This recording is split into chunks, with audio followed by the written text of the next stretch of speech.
We have a fantastic coach on the call today, guys, and I'm really excited to get to interview today to ask her a few questions about her coaching career and her business. She's really a salt of the earth individual. She's been with us since 2010, so she's one of the OGs, right? But she's a phenomenal coach. Obviously, she's got the business accolades. She's an 8-star diamond coach, 3-time elite coach. Here's something that's pretty impressive. She has been Success Club qualified going on 88 months. Now, doing the math, that's a lot of years. Okay, I'm not even going to try that. I'll let you guys figure that out on Facebook Live. We'll see it in the comments here. But beyond that, guys, with their business accolades, like I said, she's a salt of the earth individual, someone that leads with her heart and is just a service-oriented person. She's from Douglas, Massachusetts. She has 3 kiddos with her husband, Matt, and is an 8-time marathon finisher. So that's pretty cool. She's going to talk to us today about a topic she's passionate about. I want to welcome to the call, Melissa Hadley. Melissa, are you there? Let's see if we can hear you okay. I am here. Perfect. All right. Live from Massachusetts, up in the great northeast of the U.S. So, Melissa, excited to have you on the call. It's been a long time coming, and you have a ton of great insight. So I'm excited to learn a little bit more about you and how you run your challenge groups. But first off, just introduce the coaching network to you, who you are, how you got started as a coach. Sure. So good morning, everybody. I hope you're all doing well, and happy Monday. So I started coaching in 2012. It goes back a little bit. In 2009, a little of my story is that I was diagnosed with multiple sclerosis in 2009. That same year, I got married to my husband, Matt, and we were blessed right away with pregnancy. So we had our son, but during that pregnancy, I gained 62 pounds, and I was really struggling to lose the baby weight and fight my MS at the same time. I knew that I had to take off the baby weight in order to keep my MS in check, simply because I had decided to not take medication for my MS, personal decision, but that's what I had chosen. And I was a personal trainer at the time, and I still am, but I was still struggling to take off that weight. So, like anybody would do, they went looking online, and I found Insanity on Craigslist. So I decided to do Insanity and jump right in. And I had been vocal on social media about my desire to lose my baby weight. And so in January of 2012, I purchased that program, and I had started a blog. A couple months before that, somebody had been messaging me. She was the sister of one of my friends from college, and she reached out to me a few months before I purchased Insanity. I didn't even know that Insanity was part of the whole Beachbody thing. I had no idea. But she was talking to me about Shakeology, and I thought she was crazy because she had been telling me that she thought I'd make a good coach. And I was like, girlfriend, I am just starting my journey. How could you even think that I would make a good coach? I need to take care of me first before I can pour into others. That's what was going on in my head. But she kept saying that she thought Shakeology would be great for me. She knew that I was more on the holistic side, so I didn't want anything with artificial anything in it, because I was very concerned about my MS and how things were going to affect it. So I pushed her off for 5 months. For 5 months, I pushed her off while I researched Shakeology. I researched the company. I researched the ingredients in this shake she was telling me about. But after researching it and the ingredients, I decided to give it a try as a customer for the first month. And then after I fell in love with it, I decided to get a challenge pack. So I jumped in with a challenge pack officially in March of 2012, and it was a Turbo Fire challenge pack. And that one workout with Shakeology was $210. But I didn't care. I knew the value right then and there. So for me, it was worth it right away. I only signed up for the discount. That's all I wanted. My husband was laid off at the time, and so money was tight. So I wanted that discount. And again, I did not think that this was a business opportunity at the time. It was the furthest thing from my mind. So the discount meant a lot because he was laid off. And I was going to work every day pumping milk for my son. Any nursing moms out there can appreciate that. And the thing that happened was I ended up putting that I was doing this right out there on Facebook. I needed the accountability. Again, zero intention on working the business. I just wanted to lose my baby weight and keep my MS at bay. with dietary changes and exercise. And even though Shakeology is not a cure for any disease or illness, I could feel that it would probably help me. So I went in and did it. So like I said, I decided to not take the medication for MS. So it was very important for me to be the healthiest I could be. As soon as I signed up, like I said, I put it right out there on Facebook, and I had 2 people join me right away. My coach messaged me and she said, "Oh, Melissa, you're Emerald." And I'm like, I have no idea what that means, but yay. So I was excited about that. All I knew was, guys, that I had 2 people with me on this journey, and I put them into a group later to become my challenge group. And that one is still open to this day, 7.5 years later. I ended up losing the baby weight, and now I'm taking off the baby weight from baby number 3. So quite a unique story of how you got started, but one we hear commonly as well. I got started as a challenger. I just wanted to, maybe shed a few pounds, get a little bit healthier. No intention of building this business.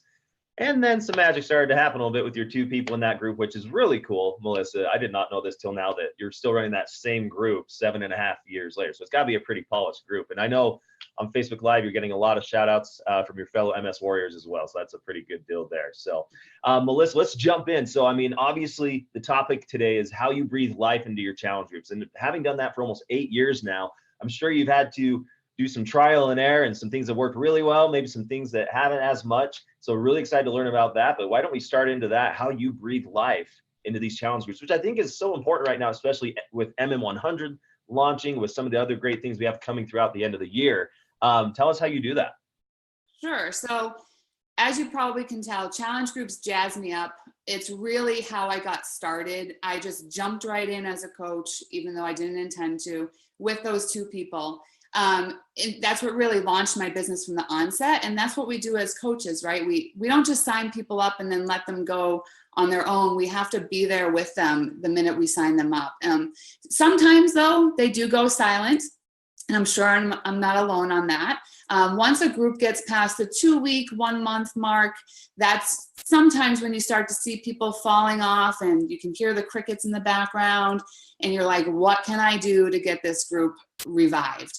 So that when that happens in my business, I do the things that I'm going to share with you. And it's like I did CPR on my group.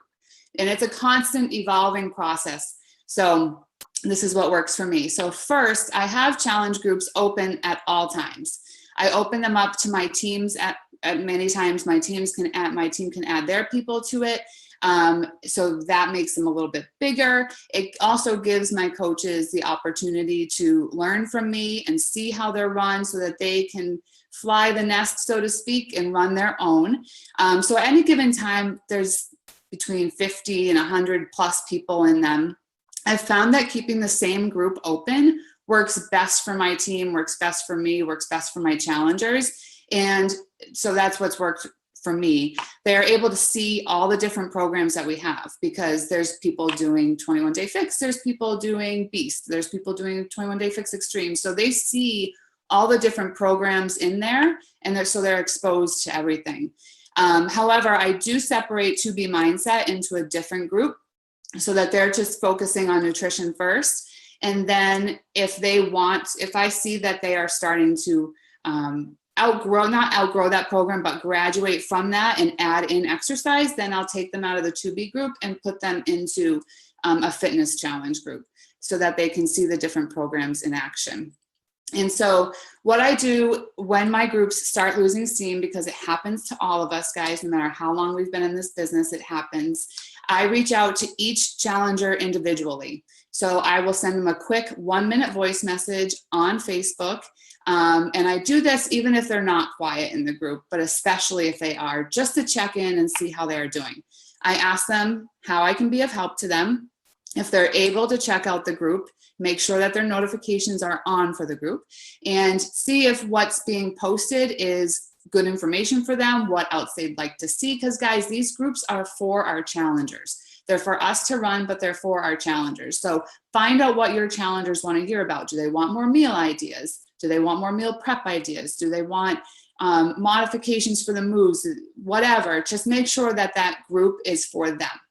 Okay, so if they've fallen off, I gently remind them of their goals that they had told me about before they signed up with me. And once they're reminded about that, I then, for some people that happens within a few weeks, right? So they've already forgotten what they've told you. It might happen within a few months. It really depends on the person and what's going on in their lives. So when I reach out to them, I say something like this. Hey, Jenny, I just wanted to touch base and see how you are doing with those health and fitness goals that we chatted about. I know you have a goal of losing 20 pounds, and I want you to know that I'm here to help you reach that. I know you're still in my mid-year meltdown group, and I hope you're finding the posts helpful. I'm looking forward to hearing back from you and hearing how you're doing. That's it. And guys, when it really shows that I'm invested in them, and for the long haul, it's not just about, when they sign up. It's about, I'm here for you. I want you to reach your goals. And this helps with my retention in the short term and the long term with my challengers, because they know that I want them to succeed. And again, it's just a 1-minute voice message. And I find that the voice message is much more personable than just typing them a text. I had a woman who had fallen off for about 3 months. She had gotten married, she went on her honeymoon, and then she bought a house. So obviously life was getting in the way, and I just kept messaging her. And those messages, guys, they went unanswered for 3 months. And I did not internalize that. I knew she was busy. I also knew that she saw the message, so she heard my voice. And instead of internalizing that and thinking it was something against me, I knew that it just wasn't her time. And so in 3 months, she finally answered the message back and she said, I'm ready. So that's when we got her re-engaged with Shakeology. That's when we got her re-engaged with the group, and she was off and running. So touching base with them really goes a very long way. So if I learned that they've placed their Shakeology on hold, I find out why, and I just go from there. I either get them started on it again, or I introduce them to our million other products that could help them with their goals and where they're at. I don't ever boot them out of the group. They're always there. If though, at the point that I've reached out to them and they respond back and they say, I'm not ready to re-engage for whatever reason, that's fine. This is their journey. I offer them the ability to go into my graduate group. And that group is the group that I've had open since March of 2012. That's where I post every day. Even though it's not a hugely active group, it's a touch point place for me with them. And they know that if they ever want to come back, hey, Melissa has always had me, and she's put me in this group. She's never left me behind. So that's where they go if they want. And if they don't, that's okay too. But knowing that I'm offering them that value regardless goes a long way. Excuse me. So here are some tips. Jeff, do you want me to just keep going? No, yeah, I'm actually over here taking some notes too. I love what you said about the graduate group concept, because I think that's a critical part. But yeah, I mean, obviously, so you do some things to re-engage these groups, to breathe life back into them. But I know that as we were talking a little bit before, and I actually had the chance, guys, to go out to Melissa's house a couple of weeks ago and actually meet with her at her dining table. We talked business, talked about her challenge groups a bit, and she shared some key strategies I thought were really pretty cool, actually, and pretty innovative. Nothing too complicated, though, very simplistic. Of ways that you are able to keep your people engaged in these groups. So yeah, why don't you jump right into those and share those with us?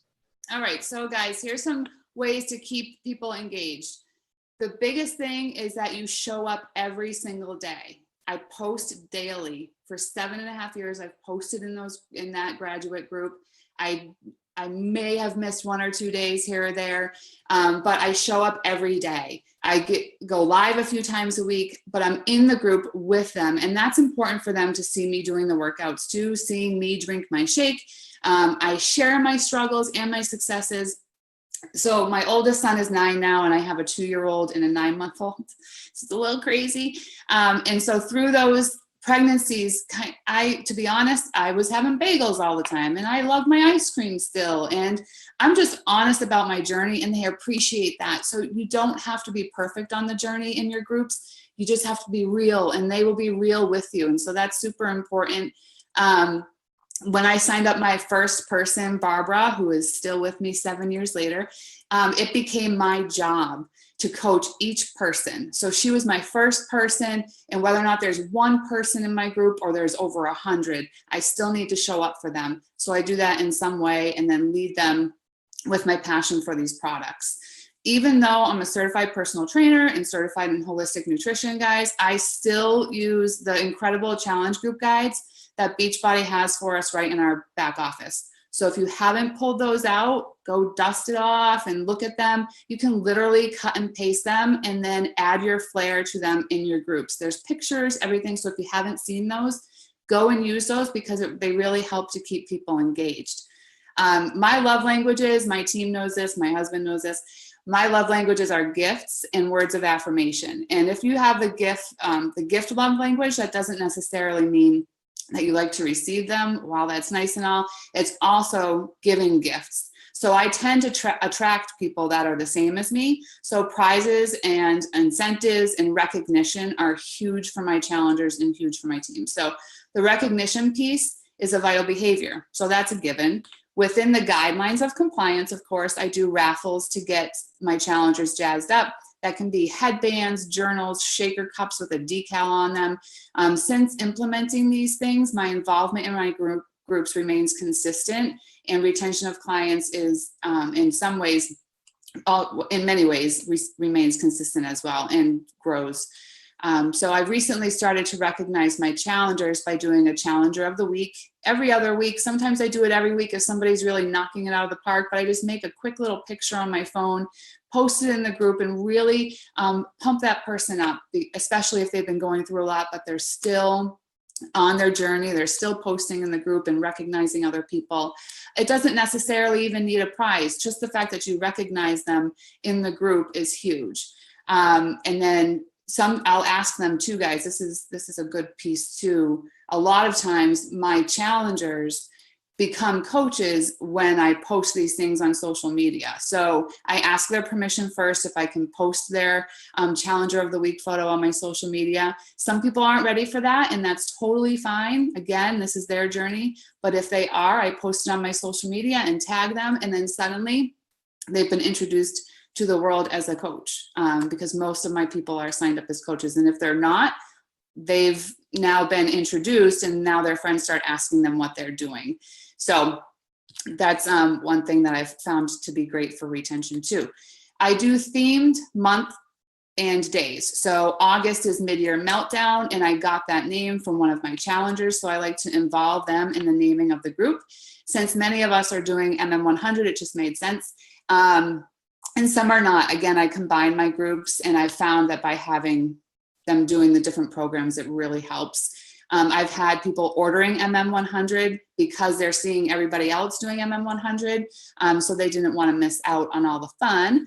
And within that, I do a themed day or a challenge of the day. So some examples are Tell Them Tuesday can simply be a challenge for them to text somebody that they love, that they haven't talked to in a while, or even just to pick up the phone and call them and tell them how they feel about them.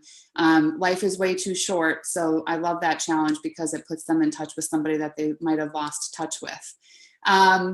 Water Wednesday is a great one. I know that that's a popular one for people to do, but a way that you can put a twist on it is that the person who drinks the most water that day gets a couple samples of Hydrate. So it introduces a new product to them that they probably haven't tried yet. I'm a huge fan of Hydrate. It's brought me through many of those marathons, and getting them to drink it too has been great. Like I said, prizes don't have to be anything crazy. Beach bars, samples of Energize, a credit for an Audible book, whatever it is. The more that you can introduce our products to them, the better. So samples are always great. And then two things that really pump up the volume in my groups are when I challenge them to order a product they've never tried. So I did this recently with collagen, and I posted a picture of collagen, and anybody who ordered it by the next day got put into a raffle. And then I had a raffle for something small. I think it was just some samples of Energize. So there's a 2-for-1 there. So people were ordering the collagen, seeing what it was all about, and then they got the prize.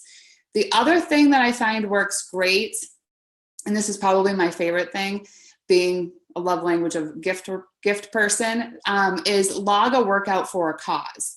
So for every 10 workouts they log in the group in any given month, my husband and I donate a can of food to the food pantry or something like that. This month it's backpacks for kids going back to school. So nothing expensive. These aren't like $50 backpacks. They're bulk backpacks or boxes of crayons or erasers, something to get people engaged. It's nothing crazy and it's all within compliance. Something that doesn't cost a lot of money can bring a bigger impact to the community as a whole, within the group and outside of the group. So I found that they love that. And so hopefully you can implement that. And in the business. Great points, Melissa. And I love what you're saying there. And I know that you're really adamant about that challenger of the week and basically not just recognizing their achievements or their success, but you're encouraging good habits and activity and recognizing that. And I think that's key with these challenge groups is oftentimes that we forget about recognizing the activities that need to happen to get to those results, right? So I love that part. And also what you said as well about the best way to engage your team is to do it with them. It reminds me of another coach named Keisha Fitzgerald. She does the same thing. She says the way that I engage my challenge groups is because anything I ask them to do, I'm doing it with them, and I make sure that they know I'm doing it with them. So I think those are great takeaways that you shared that also can help drive that new volume growth and drive that new retention and activity. So really great points there. On the business side of things, you want your leaders to be leaders. And I know you were going to lead into that based off of this, but talk about that, how in your business you want your challengers to eventually become leaders and really have them lead out. Yeah, so we want our leaders to be leaders. I think John Maxwell says that. And with challenge groups, it's a little bit different. But for my challengers, so this is the analogy. I was driving around the other day thinking of an analogy to give to you guys. And I think of myself as the driver of a boat that's pulling somebody water skiing. I love to water ski, so this made sense for me. My challengers are skiing and I'm leading them over the wakes and through the middle of the wakes because life can throw us a lot of wakes, right? And yes, they might fall. I might fall, we all fall. They might grab right back on to the rope when I circle back with them. When I shoot them that message, they might jump right back into the group and be super excited, or they might just float a bit and wait for me to come back around the next month. But I keep circling and they know that I'm not going to just drive off and leave them behind. They know that I'm going to keep circling back and they appreciate me circling back. And that's why they stay with me. And that's what helps me retain my challengers. It's just letting them know that I'm never going to leave them behind and I'll keep circling back for them when they're ready to grab back on.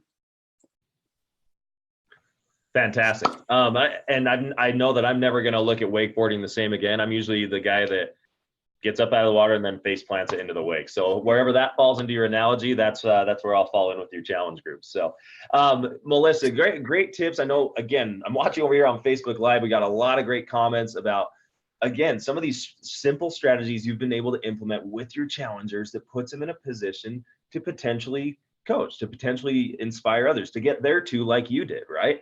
And I think these are just great simplistic takeaways that can really lead to some residual growth in people's organizations and their teams. So let's kind of shift real quick before we wrap up today. I want to know, and I know a lot of people probably do as well, what has coaching done for you? I've listened to the National Wake Up Call for 7 years, and I've just thought about this question every week that it's asked. This business, my team also knows that I get teary-eyed very easily, but my challengers, guys, they make me want to jump out of bed in the morning, and I ask myself, how can I serve them better today?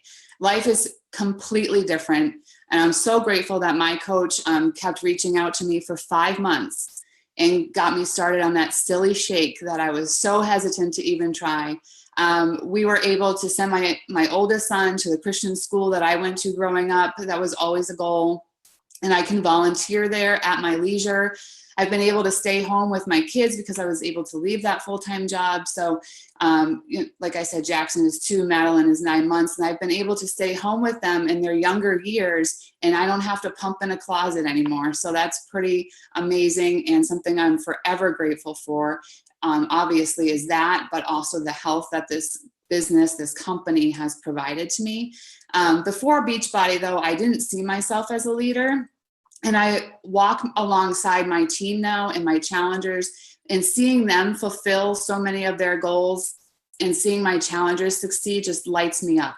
I think of Corinne, who's now a marathoner, and she's been with me for 6 years on this journey. She's also my friend from college. Hey, Corinne. Michelle, who became an advocate for self-love. She gets me teared up because she never would stand on stage and tell her story, and she did one time at Super Saturday. Sarah, who's a force of leadership on our team and was able to quit her job and stay home with her girls, and Alana, who's crushing her business. So I would never have known some of these ladies if it weren't for this business, so I'm forever grateful.